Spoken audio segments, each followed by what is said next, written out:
Hey, what's going on, guys? Today we're checking out a new grunt suit from the HG Witch from Mercury line, the Zowort, one that, at least from what I can tell, a lot of you guys are really looking forward to, and I guess for good reason, because it's a really cool, unique looking design here. It really reminds me a lot of the Jagan, and I guess that could just be probably because it has the same kind of minty green kind of color scheme with a visor, which I believe the Jagan's visor is also orange, like this one. So, I mean, obviously the design is going to be very different, but it does kind of remind me a bit of the Jagan, and it's riding on that little thing, the Tickbalang, believe that's called, the aircraft that he's riding on there. Again, kind of reminiscent of like a Jagan riding on a base jabber sort of sorts. But anyway, let's go ahead and check it out for today's review. Alright, so yeah, the box art of this is awesome. It's certainly not quite as colorful as some of the other ones from the line. If you zoom in up close, you can see it is still in like that same painted style, which looks really nice. I love the style of these box art, the box art designs for this series. That said, this one is definitely a little bit more kind of darker in its kind of overall tone, but there you see it riding on the Tickbalang, not included, but sold separately as a separate kit. We'll take a look at that later on. Here on the side, you can see this is number 14 in the line. And then on the bottom of the box, we have a painted sample of the build. So really cool and just unique design here for this one. It has the beam gun included there, as you might expect, and otherwise it looks like it is going to be pretty light on the accessories. The beam gun, the beam saber, that's probably going to be about it, and certainly not having as much of the gimmicks as some of the other mobile suits in the line have had. Here it is in its unpainted state right there, and around here on the other side, just a front and back look at the painted version, and then there with the Tickbalang sold separately. Popping open the box here for this one, we'll take a look at the runners in just a moment. The instruction manual is just going to feature the same artwork from the front of the box, minus the background. Down here you have a little bit of information in Japanese and in English about the provision to Earth House and some of the pilots there. On the back side, basically the same kind of stuff we saw on the outside of the box, with information about some of the features of the mobile suit. You also have a nice reference artwork up there and a color guide down this side of the manual right here. That's also in Japanese and in English. Opening it up to the inside, you've got your parts list, which is there in full color, as well as the beginning of the construction, which is basically through the torso. And then the rest of the construction is all going to be here in black and white. Not a single sticker with this kit, which is cool, and no polycaps either, but that's been the norm for the entire line so far. So we can get right into the runners here with SB13, which is going to be your standard 1/44 scale beam saber effect parts here in clear green. Runner A is in 4 colors. You have some light bluish gray there at the top, a dark navy blue over here on the side, one clear orange part there for the visor, and then your main color, which is going to be in that very light minty green color. And that's going to be the same color here used for the B runner for the rest of our armor parts there that are in light green. Runner C then is going to be in this light bluish gray, which is going to be all of the joint parts and internal frame type of parts, detail parts, and things like that. And lastly, runner D is going to be here in a very dark gray, basically black, there for the beam gun. Alright guys, and here is the Zowort all built up, and I've got to say, this line just really does continue to surprise me how great these kits are. Taking a design and a construction of this kit which is really quite simple and making it a lot of fun and really interesting to put together. Even though it doesn't necessarily have a ton of parts, what they're able to do with the parts is really quite interesting. Just again, the construction, how the parts fit together, how they all work together really well to give you a really nice range of articulation, as you guys will see here momentarily. Some nice exterior details on the outside, and overall just a really good looking model kit from what feels like a really simple build when you're putting it together, but it just goes together so nice. And this was a really good example of that, how the kit just really fell together and just ends up looking like a really awesome kit. And then definitely if you're a fan of grunt type mobile suits, this one really works well. And I've already seen some really cool customizations of this, so it's one that's certainly highly customizable. That said, as for the accessories that we have included with this kit, they're going to be very minimal, as we just have a set of beam saber effect parts for the beam saber handles, which are stored here in the back of the arm. But again, a really nice design feature. A little bit tricky if you've got larger hands and fingers like myself to get this off of there, because I really don't want to end up breaking that little peg in the process. But the beam saber handle, simple enough. And this just fits into there like that, and that'll just fit into your hands. And on that note, this pair of holding hands are the only hands that we have included with this set. It would be nice if a future variant or something would come with some open hand options for this. Other than that, we just also have the beam gun, which is also going to be quite simple. No seam lines on this, as you can see if we take a look up close here. All the seam lines are hidden as just panel line details around on here, which is nice, and also no stickers on this. So where you might expect maybe like a sticker right there at the front or something, there's not going to be any stickers. This part is removable here at the back, and you do have a very tiny little like molded in detail there of like a bullet inside that. And then the way this is going to fit into the hand is that this just opens up. Then you can pop this into the hand, close that back up again, and it's as easy as that. So very simple design. And like I said, that goes for the majority of the kit, but you have some really nice ways that this goes together. Like for example, this part here for the front of the head is in this darker color, which is also part of like those kind of what looks like sort of vent details on the side of the head. That's all just part of this same piece there for the front of the head. You got the antenna. It also would be nice if a future variant would come with a headpiece that doesn't have the horn on the head. It's different from like your Zaku, where you have the antenna for the commander type and then the regular type doesn't have the antenna on it. I don't necessarily think it's that kind of situation with these particular mobile suits, and of course it'd be very easy to not have that antenna there. You just cut that off and then just kind of fill it in, putty it in, and sand it down. It's not really that difficult of a modification if you didn't want to have that on there, but it would be cool to have some other different like head variants in the future.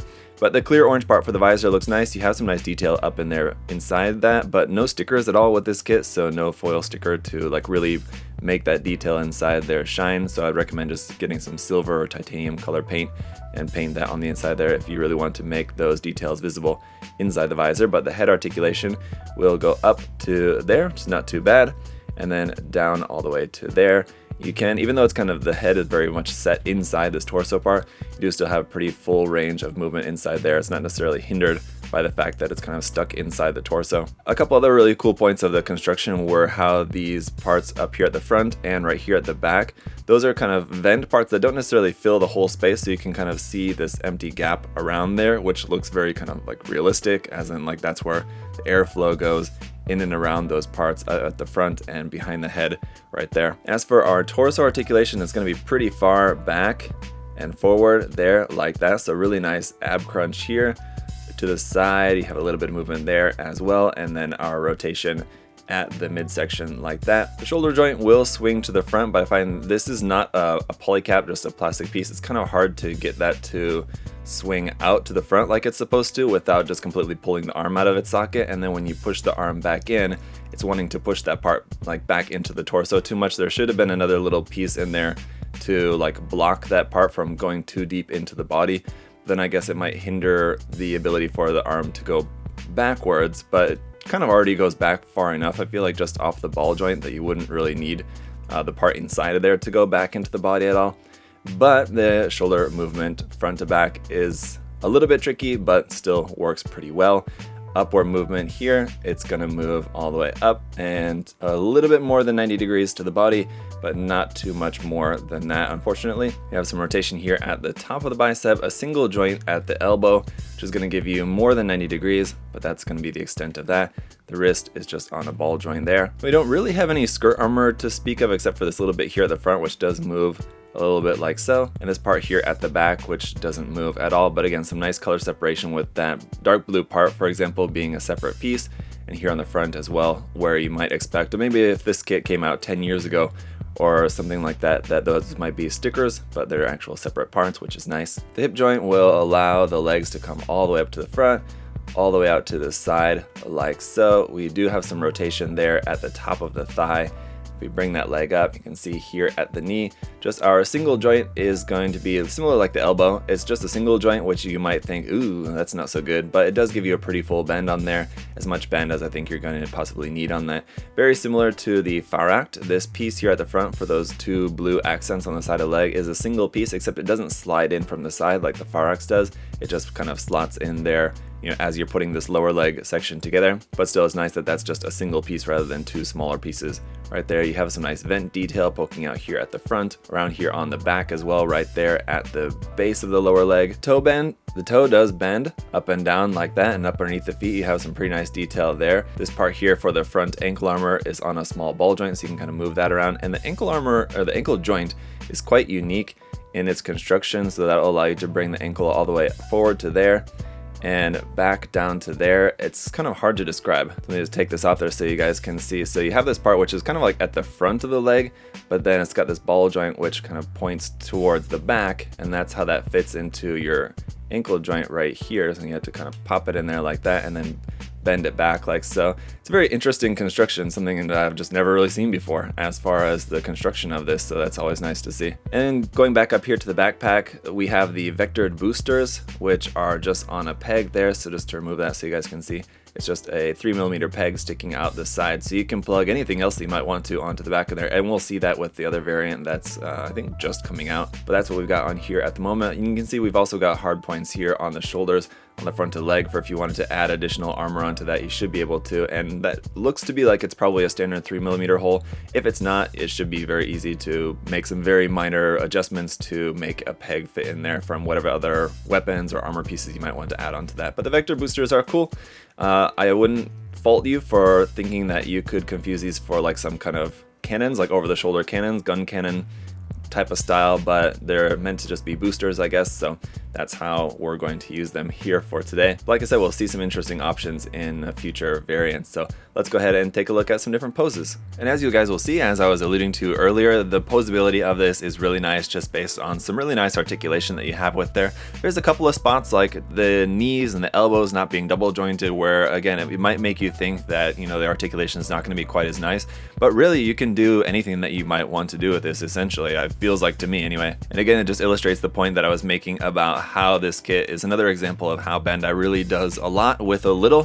This is something I talked about quite a bit with the different releases in the entry grade line, but I feel like I'm coming back to this point quite often with this line in particular because the kits feel very simple in their construction. You have a lot of just, you know, two parts going together to, you know, sandwich a couple of pieces in between there to get your nice color separation without making any seam lines, and you just have some C-clips for your joints, which some people don't like. It keeps it very simple, I guess, on Bandai's end in terms of the construction, and it does possibly cause some issues in terms of the sturdiness of the joints, in terms of their longevity maybe, but I don't typically find C-clip joints to be much of an issue. Really the only thing that I kind of wish that this kit had that it doesn't have is maybe just, you know, a couple more accessories, some open hand options, closed fist options. So hand options are always going to be something that I wish that Bandai would include more in their high grade model kits, or any kits really in general, but especially in the high grade kits like in this line in particular. And then maybe some other optional equipment as well. And I know that we're going to have future variants, and, you know, Bandai wants to sell things, as I've talked about recently, kind of a la carte, so that you can get exactly what you want. And it's nice to be able to get, you know, option sets, then you can get what you really want and not end up paying more for a kit that comes with a bunch of option parts that you're not going to end up wanting or using at all. Sometimes in kits like this, it does feel like it maybe would have been nice to have a couple more things in the box included with it as far as option parts go, but it is a really nice kit at the end of the day. I'm really happy with it, so I can highly recommend it to you guys, and it'll be a really fun kit to customize. I think if you're a big fan of the design, it's one that should be very wide open to all sorts of different customization options, so it should be pretty fun to see what people do with this kit. If you want to check out the kit for yourself, you can check out the link in the video description to USA Gundam Store. As always, guys, we've got this and other kits in the line, other kits from Bandai, other tools, paints, and supplies, everything else that you guys might need, so check that out. If you'd also like to like and or subscribe while you're here, I'd greatly appreciate it. Thank you guys so much for checking out the video today. I'll see you guys next time. Bye!